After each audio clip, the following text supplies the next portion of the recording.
Hey guys, okay, I'm back, and today I want to talk to you about ways of understanding anorexia. And the first thing I want to talk about, and I might make this a series of videos, but the first thing I want to touch upon is anorexia as an addiction, or bulimia as an addiction, or any eating disorder. As you know, I personally had anorexia, and thus I feel that's kind of what I can talk to you about the most. But all eating disorders have some sort of crossover on the proverbial Venn diagram, so, whatever. These things can be extrapolated to bulimia, EDNOS, and even binge eating disorder. In fact, mainly binge eating disorder, because that might be construed as an addiction to food. Whereas anorexia nervosa is an addiction almost to not eating.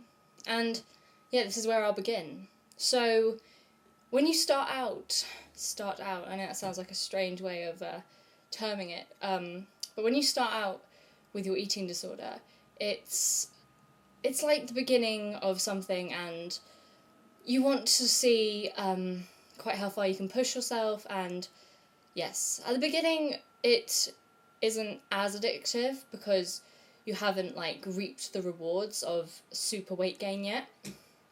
But the addiction mainly begins when obviously you start weighing yourself, and you may set a date to weigh yourself or a certain day of the week, and mine was always a Friday, and every Friday I would I wouldn't eat breakfast, blah blah.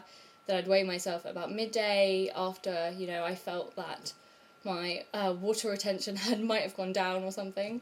I know it's pretty scientific the way I was doing things. And yes, I would weigh myself was it every week or every 2 weeks? I can't remember actually. It might have been every 2 weeks, just so that the weight loss that I did see would be super impressive. So yes, you become addicted to the numbers going down on the scales. That is the main driving force of anorexia. The more that you lose weight, the more distorted your self-image will be. I mean, even when I was extremely skinny, and now that I can see how skinny I was in photos and the like, I actually believed I was fat. There was no two ways about it. It sounds bizarre to people who don't understand eating disorders, but there wasn't any doubt in my mind that I was fat. And the only thing really propelling me forwards was that there was still I saw fat on me, even though it probably was just skin, and I was basically addicted to just losing the weight and pushing myself really as far as I thought my body could go. But thankfully I was admitted before I could really do the fatal damage to myself, and hell, I'm so grateful for that. As you may or may not know, or it's an area of research that's quite well developed now, the addictive personality is something that, if you have it, it's likely not to go away.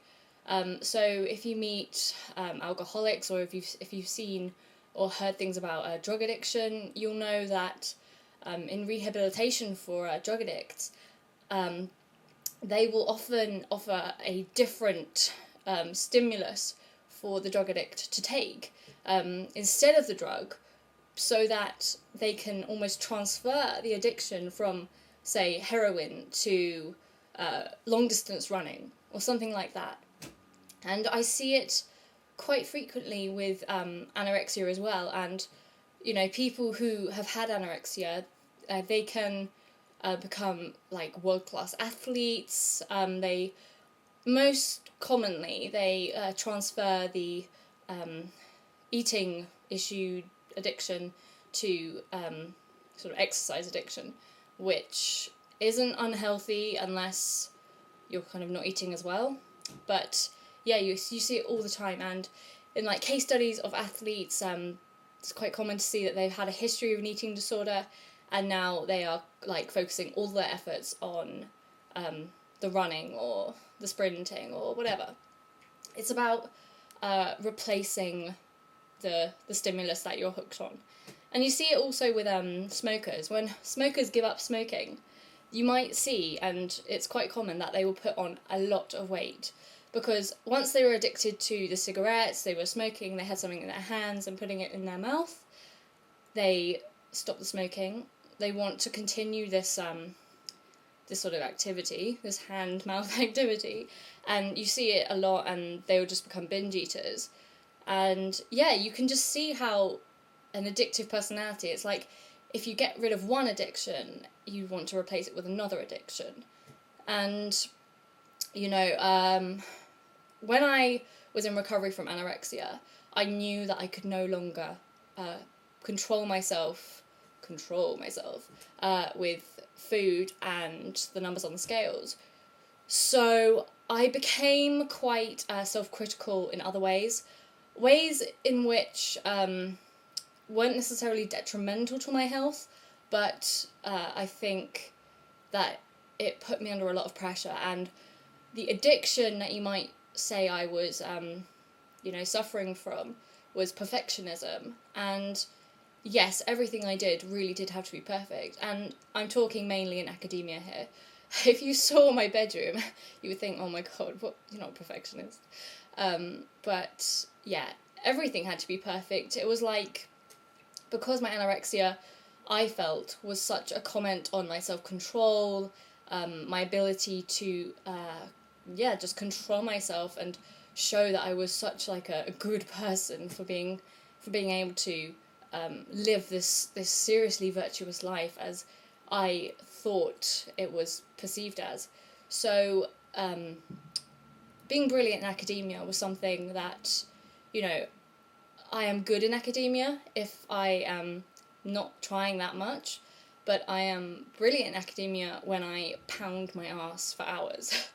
And yeah, that was like the new way I was measuring my self-esteem and self-worth. And, if I didn't do well in an essay, or, I got like a low A grade instead of a high A grade, or whatever, a 6 instead of a 7, I would feel absolutely atrocious. And the repercussions of that were that I would actually reduce my eating. It was like, screw it. My addiction to academia, I'm not getting the best results that I was. I'm not attaining the top grades, so hello, old addiction of anorexia and restricting behaviours, I'll turn to you because you're a trusty friend and I know that you reap the rewards that I am seeking right now. And yes, so I've seen it in myself, I have seen it in others, I see it, I read about it. If you know of Dr. Drew Pinsky, who has a show called Loveline in America, he is one to read, actually. He wrote a book called, I can't remember, my brother read it, and it's either called Hooked or Cracked, but it's about drug addiction.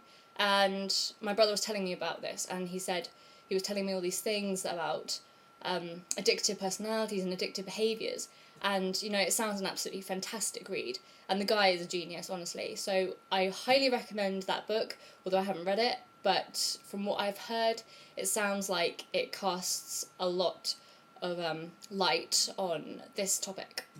So yeah, I hope you have found this interesting, and I'll make another video exceptionally soon. So ciao for now. Mwah.